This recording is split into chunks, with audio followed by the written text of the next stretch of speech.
Bonjour à tous, dans cette vidéo, on va parler de police de caractère et je vais vous expliquer pourquoi vous devriez privilégier les polices de caractère natives des appareils de vos utilisateurs plutôt que les polices de caractère que vous téléchargez gratuitement ou non sur Internet.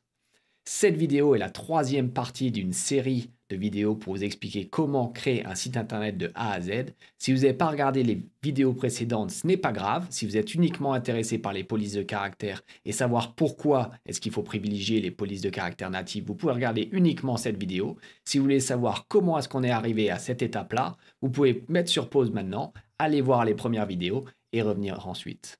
Allez, c'est parti. Lorsque vous réalisez le design de votre site internet, vous pouvez faire des modifications de la police de caractère qui est utilisée sur toutes vos pages. Vous avez trois options. La première, c'est de ne rien faire, c'est-à-dire que vous allez utiliser, comme on l'a vu dans la vidéo précédente, la police de caractère qui est par défaut, qui est définie et choisie par le navigateur de l'utilisateur. La police de caractère, elle sera différente si on utilisera Firefox, Chrome, sur un Mac, sur un Android ou sur un appareil Apple. La deuxième solution, c'est de spécifier le nom d'une police en espérant que le nom de cette police, elle soit déjà présente sur l'appareil de l'utilisateur. Je pourrais par exemple utiliser Arial en espérant que Arial soit présent, ou Verdana ou Taoma, ces polices de caractère soient présents sur la machine de l'utilisateur. Enfin, la troisième option, c'est de fournir une police de caractère spécifique à l'utilisateur, lui la faire télécharger pour ensuite l'utiliser sur vos pages Internet. Chacune de ces trois options a des avantages et des inconvénients. La première, qui consiste à ne rien faire et d'utiliser la police par défaut des appareils, a l'avantage d'être très facile à implémenter, parce qu'il suffit de ne rien faire et de ne rien toucher, et a l'avantage d'être fonctionnel sur tous les appareils pour tous les utilisateurs. L'inconvénient, il y en a deux. Le premier, c'est que le rendu de votre site internet et la police utilisée peut ne pas être la même exactement sur tous les navigateurs et donc l'expérience de l'utilisateur peut ne pas être la même selon qu'il soit sur un Mac, sur un Windows ou sur un appareil Android. Le deuxième inconvénient est peut-être esthétique parce que c'est probablement pas la police de caractère la plus jolie et la plus adaptée à votre site internet. La seconde option, qui consiste à utiliser une police de caractère native de l'utilisateur, c'est-à-dire déjà présente sur son appareil, a l'avantage d'être immédiate, c'est-à-dire que l'utilisateur ne doit pas attendre de télécharger une police spécifique et peut directement consulter votre site internet avec la police que vous avez choisie. L'inconvénient est que chaque appareil, que ce soit Windows, que ce soit macOS, que ce soit Android ou peut-être éventuellement iOS pour les appareils Apple, ont leur propre police de caractère, principalement pour des raisons de droit. Il y a donc un travail de recherche et d'analyse qui doit être fait pour essayer de définir cette police sur cet appareil, cette police sur cet appareil, pour pouvoir prendre tous les cas en compte et pour pouvoir proposer une expérience la plus adaptée et la plus semblable, peu importe l'appareil de l'utilisateur. Enfin, la troisième option, qui consiste à utiliser une police de caractère spécifique, c'est-à-dire que l'utilisateur doit télécharger et qu'on doit lui fournir, a l'avantage de laisser libre cours l'imagination du designer et du créateur du site internet qui a le choix parmi des milliers de polices de caractère disponibles sur internet. L'inconvénient majeur est le temps de chargement de cette police de caractère, car l'utilisateur, quand il consultera votre site internet, avant même de pouvoir voir ce qui est contenu sur votre page, devra attendre que son navigateur, que son appareil télécharge cette police de caractère avant de pouvoir l'utiliser. Dans une moindre mesure, il y a aussi deux autres inconvénients. Le premier, c'est les droits. Il faut utiliser une police de caractère que vous avez le droit d'utiliser, éventuellement l'acheter, se renseigner. Et la deuxième chose, c'est la bande passante, parce que ce pas des fichiers qui sont petits, qui sont relativement grands, la taille d'une image, grosso modo. Donc c'est quelque chose qu'il faut prendre en compte si on a beaucoup d'utilisateurs.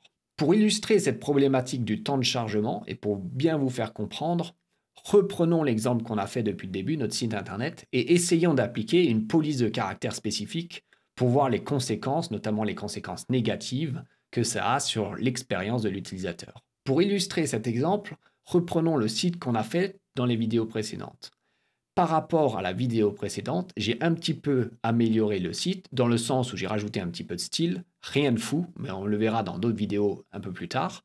et j'ai rajouté un petit peu de contenu. J'ai notamment mis le contenu des vidéos qu'on a fait dans la vidéo précédente, histoire que ce soit plus réaliste et que ce soit un petit peu plus agréable à l'œil. Ce site-là, il est celui-ci. Et on voit que je n'ai rien touché d'un point de vue de la police de caractère. Donc la police de caractère qui est utilisée actuellement est la police native qu'il y a sur, moi je suis sur Windows et sur Firefox. Imaginons maintenant qu'on veuille utiliser une police spécifique. J'ai cherché avant cette vidéo une police qu'on pouvait utiliser sur Internet et je suis tombé sur celle-ci, Sansita Swashed Family.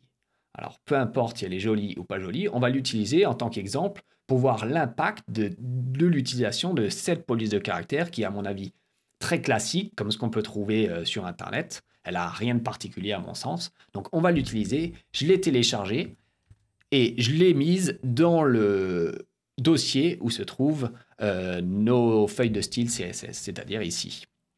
Je ne peux pas vous la montrer parce qu'il n'y a rien à voir. On va utiliser cette police dans notre code. Je vais utiliser le style CSS qui est associé à ma page.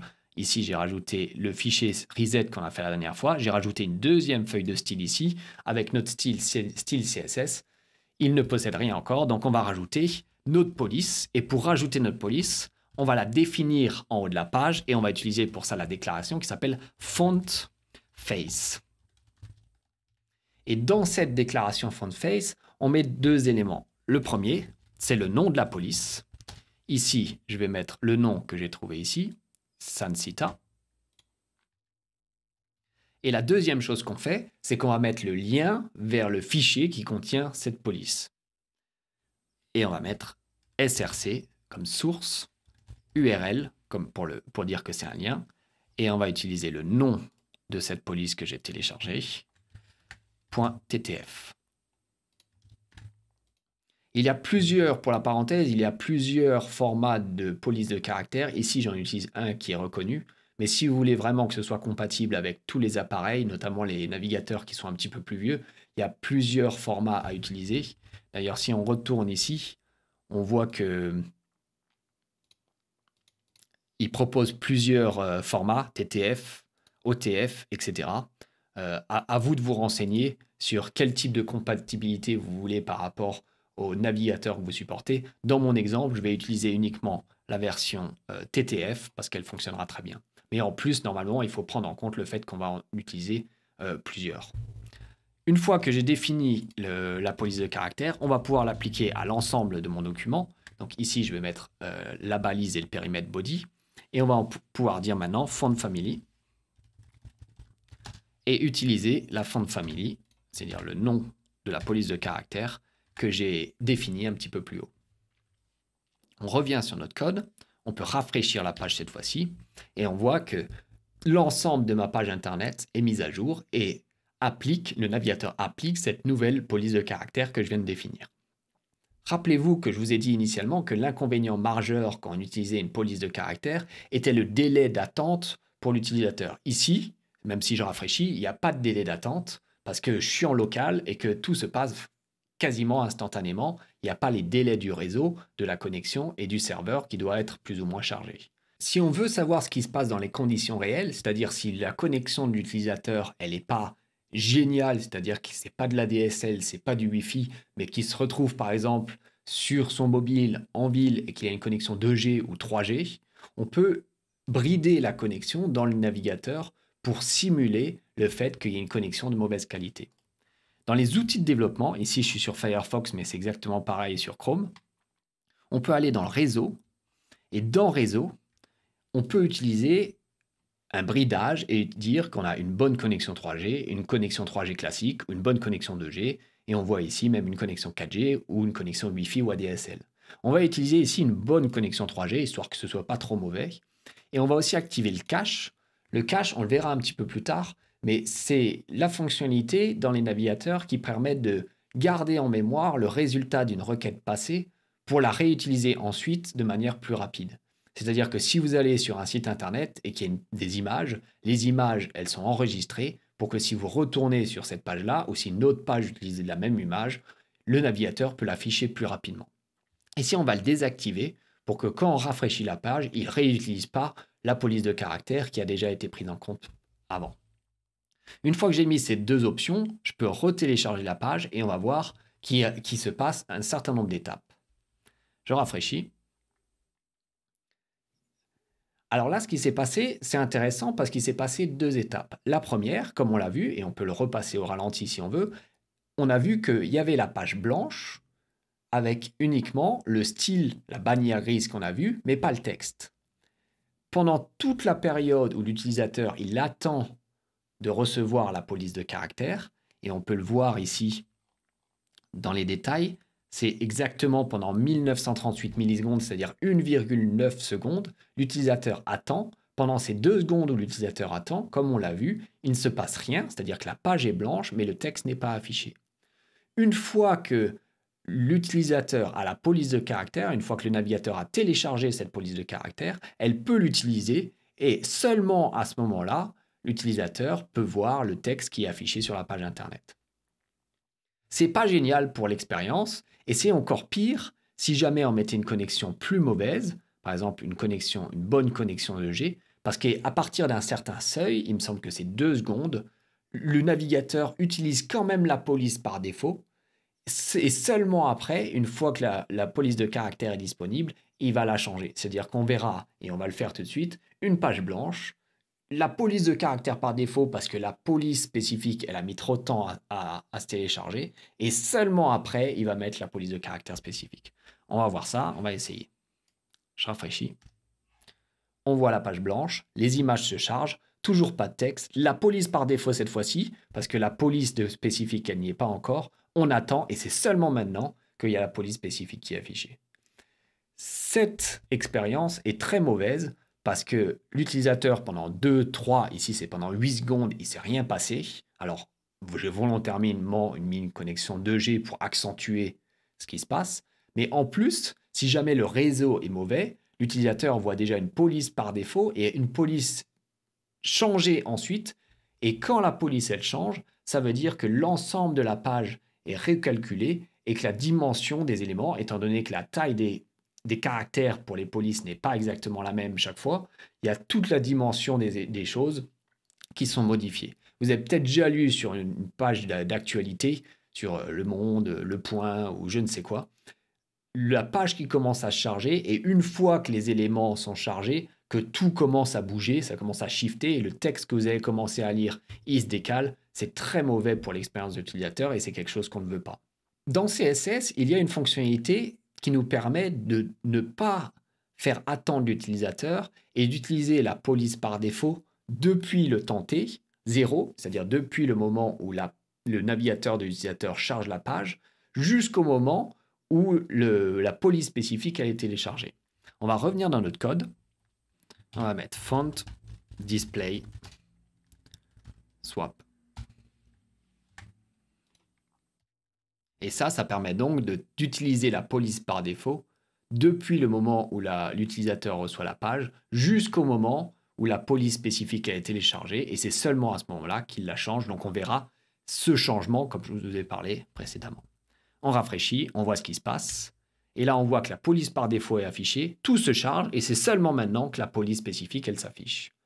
Comme j'ai dit, lorsqu'il y a une nouvelle police qui se met en place, ça va faire ce qu'on appelle un flash, c'est-à-dire que l'ensemble de la page est recalculé et les dimensions sont recalculées et sont remis à l'écran, ce qui a pour conséquence de bouger les éléments. Donc, ce n'est pas génial, mais c'est une possibilité qu'on a pour essayer de faire en sorte que l'utilisateur ne regarde pas juste une page blanche pendant 2 secondes, 5 secondes ou 10 secondes.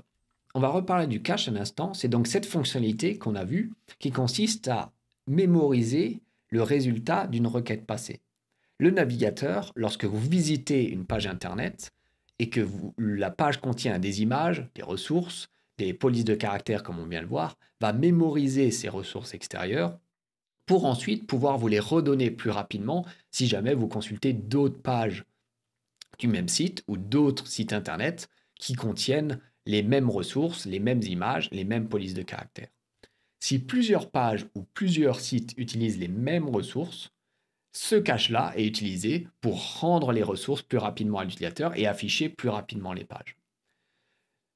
La plupart du temps, quand les utilisateurs et les web designers, web développeurs, ils utilisent les polices de caractère et ils utilisent des CDN, Content Delivery Network, c'est-à-dire des sites ou des services qui permettent de stocker et de hoster ce genre de police à votre place pour que vous n'ayez pas besoin de le faire et que vous n'ayez pas besoin de vous soucier de la bande passante et du fait que ce soit long de télécharger les polices.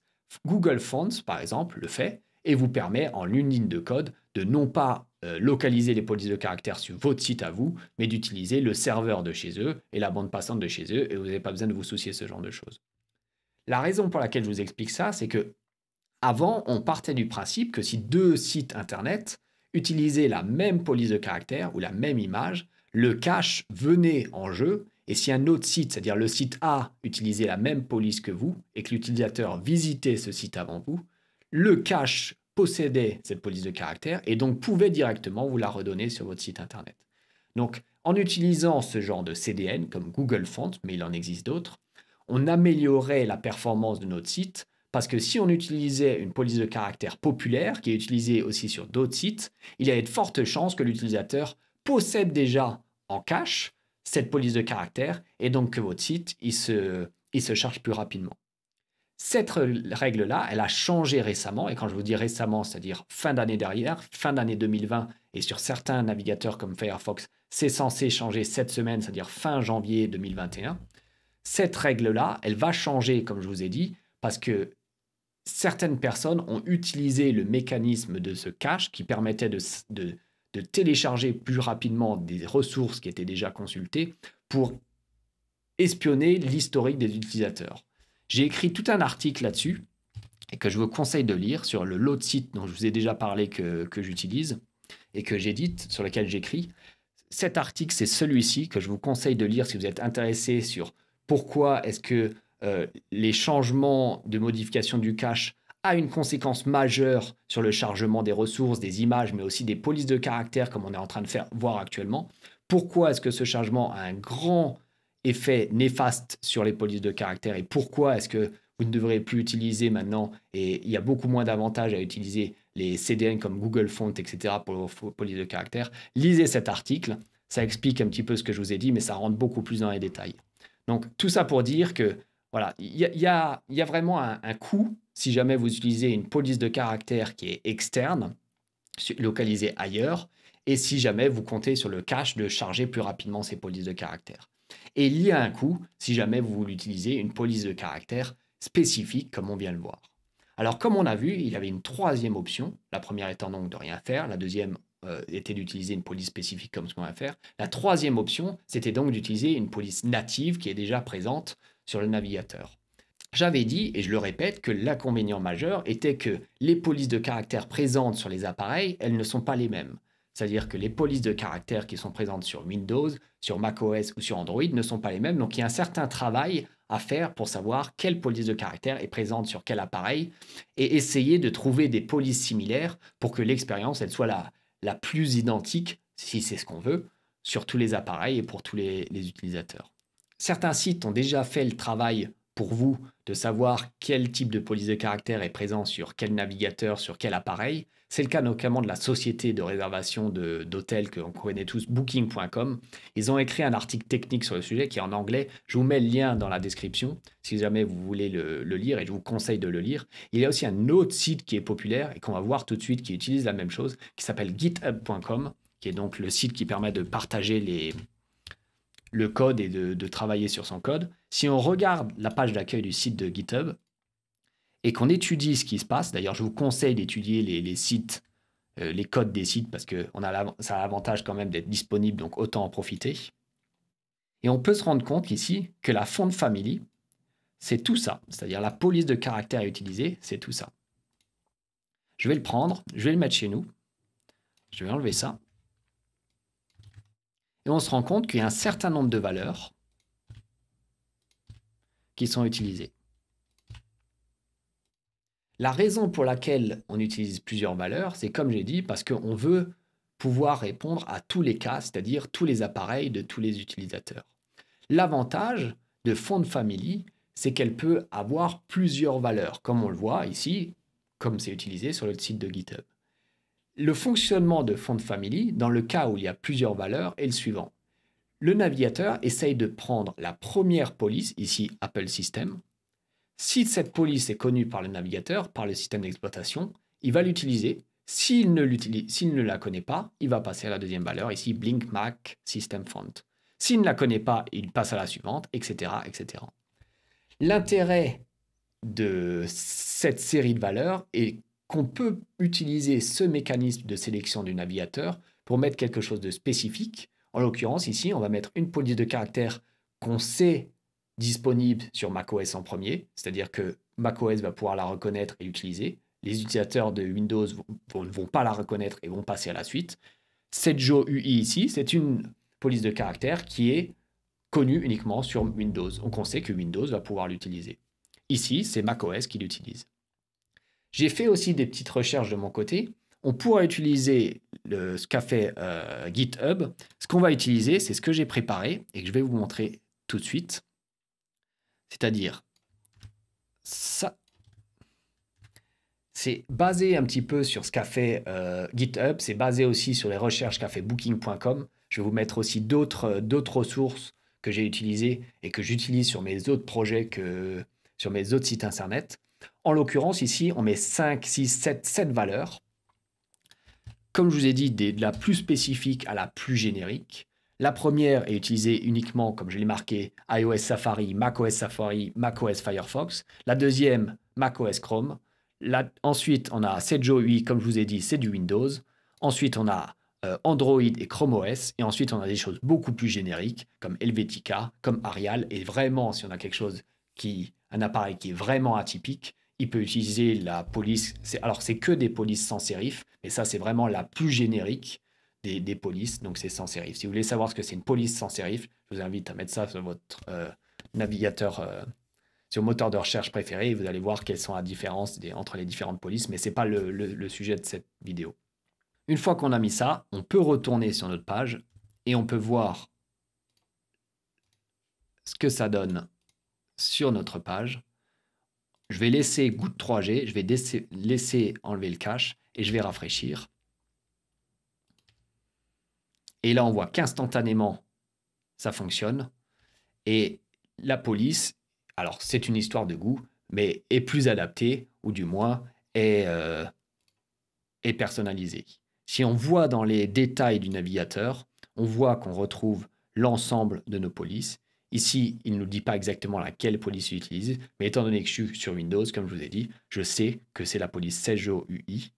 Et d'ailleurs, on peut les enlever une après l'autre, c'est-à-dire Apple System se rend compte que c'est la même chose.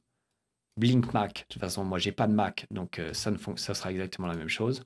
Si j'enlève Sergio UI, par contre, étant donné que je vous ai dit, c'est celle que moi, j'utilise sur Windows, ça devrait changer. Et on voit que ça change. Ensuite, Roboto, je ne l'ai pas parce que c'est sur Android, donc si je la change, ça ne changerait rien. Helvetica, on peut continuer. Elle n'est pas disponible. Arial, c'est une police qui est disponible sur Windows, donc si je l'enlève, ça devrait modifier. Ça ne modifie pas, donc c'est que je ne l'avais pas. Et finalement, il y a du sans sérif, et je pourrais très bien tout enlever, et là, on aurait la police par défaut. Tout ça pour dire que vous avez donc plusieurs choix, à vous de peser le pour et le contre, selon que vous voulez quelque chose de performant pour vos utilisateurs, avec une expérience qui est la mieux pour vos utilisateurs, ou si vous voulez quelque chose qui est un peu plus spécifique, si vous êtes un peu plus dans le design et que vous voulez une police vraiment spécifique parce que vous trouvez que toutes les autres polices, elles sont moches. Sinon, vous pouvez utiliser les polices que je viens de vous montrer, c'est-à-dire l'ensemble de polices ici qui ont été recherchées. Alors que ce n'est pas une création que moi j'ai fait, mais comme je vous ai dit, c'est d'autres sites internet qui sont venus à cette conclusion. Sinon, vous pouvez faire le travail de chercher quelle police de caractère sur internet est disponible sur quel appareil et modifier un petit peu ces polices-là si ça vous chante. Et puis, vous pouvez proposer donc une expérience qui est rapide, étant donné qu'ici, quand on utilise ce genre de police de caractère qui est native, le chargement de la page est instantané parce que l'utilisateur connaît toutes ces polices. C'est donc, je pense, le mieux et c'est ce qu'on va utiliser dans notre page internet. Merci d'avoir regardé cette vidéo. Si vous voulez me laisser un message ou si vous avez une suggestion, vous pouvez utiliser les commentaires en dessous de cette vidéo. N'oubliez pas aussi de vous abonner à la chaîne pour recevoir les dernières vidéos. À la prochaine.